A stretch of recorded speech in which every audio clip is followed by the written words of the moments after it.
कृष्ण होगा उस समय हम उसी गिरिराज को उठाएंगे। हे राजा परीक्षित, ये वही गोवर्धन है, एक भी बूंद पानी की नहीं आई, इसका कारण एक बार भगवान भोलेनाथ से कहा मैया पार्वती ने, महाराज संतों को भोजन करा दो। तो भोले बाबा प्रातःकाल उठते हैं, रास्ते में उनको अगस्त ऋषि मिल गए।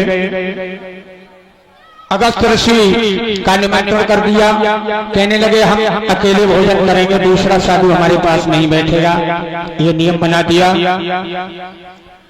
अगस्त ऋषि भोजन जब करने लगे तो बहुत ही परेशान मैया पार्वती 2 परस में 4 की भूख, 4 पर से 8 की भूख, 8 पर से 16 की। तो भगवान का ध्यान किया, भगवान ने दूसरा साधु का रूप बनाया, दरवाजे पर आए। भोले बाबा ने उनको भी पास में बिठा लिया।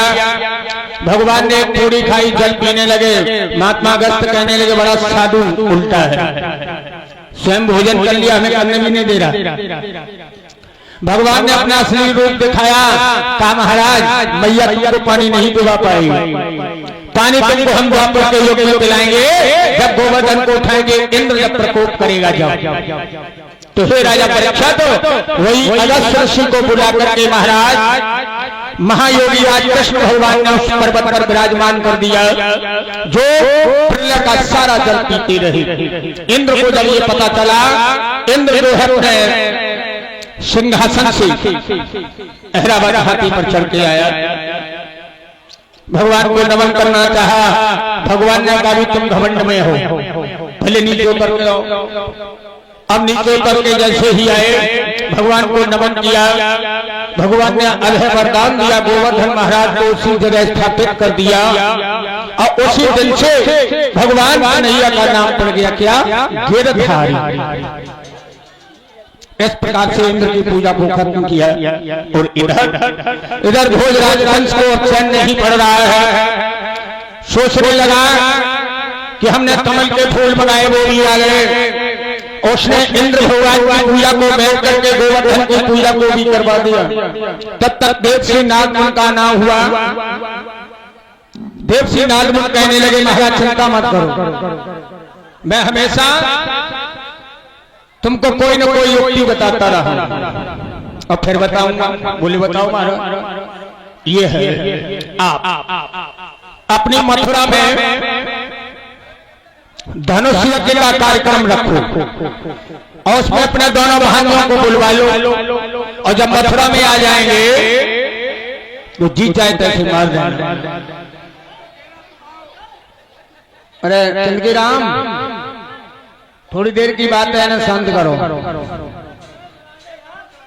मेरे भैया। जब जो है अंकुर जी को लेने के लिए भेजा, अंकुर जी मथुरा में जाते हैं और मथुरा में बाबा नंद यशोदा से जाकर के कहा है कि आपके दोनों पुत्रों को जो है भोजराज कंस ने बुलवाया। मैया यशोदा बाबा नंद कहने लगे भोजराज कंस ने हमारे पुत्रों को मारने के लिए हाथ तो कसर छोड़ी नहीं है, और जब मथुरा में पहुंच जाएंगे तो हमारे बच्चे जीवित लौट ही नहीं आएंगे। भक्तों, आज भोजराज कंस का भेजा हुआ वो अंकुर भगवान या मुरली मनोहर घनश्याम को प्रातःकालीन तैयार करते हैं और रथ पर बैठा करके जब चलने लगे तो वृद्ध गोपियां रोने लगी, चिल्लाने लगी, कहने लगी है अंकुर जी हमारे जीवन धन को लिए जा रहे हो।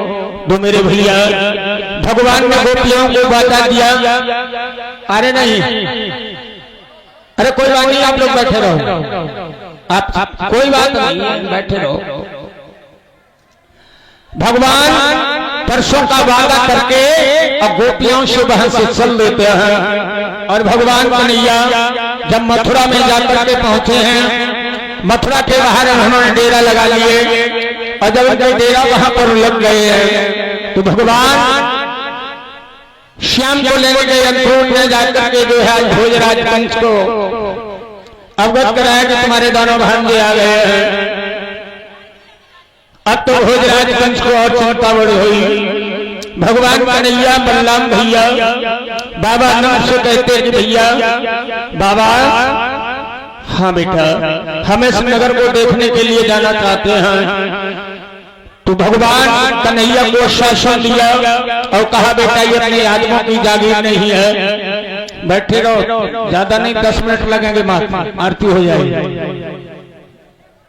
10 मिनट है मात्र। आज भगवान श्याम जब जो है मथुरा को देखने के लिए जाते हैं, मथुरा के चारों तरफ भ्रमण करते हैं, अब भ्रमण करते करते मथुरा में आगमन हुआ तो कलियों में गुजरते हुए जा रहे थे, भोजराज कंस का धोबी मिला और भगवान कन्हैया ने धोबी से कहा मामा जी राम राम। जब पोटरिया में कहा पोटली में वस्त्र है तो ये हमको भी दे दो, धोबी ने मना किया, भगवान ने एक तमाचा मारा, उसका उद्धार कर दिया। वस्त्रों